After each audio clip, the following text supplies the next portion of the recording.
तालीब के कत्लेआम ना मंजूर, तालीब के कत्लेआम ना मंजूर, तालीब के कत्लेआम ना मंजूर, तालीब के कत्लेआम ना मंजूर, तालीब के कत्लेआम ना मंजूर, तालीब के कत्लेआम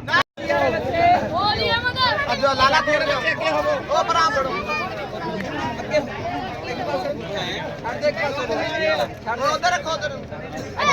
इधर इधर मुंगा पीछे करो कितना काम पे इधर नु करो इधर नु करता कि इधर दूसरा बाहर दो भगाओ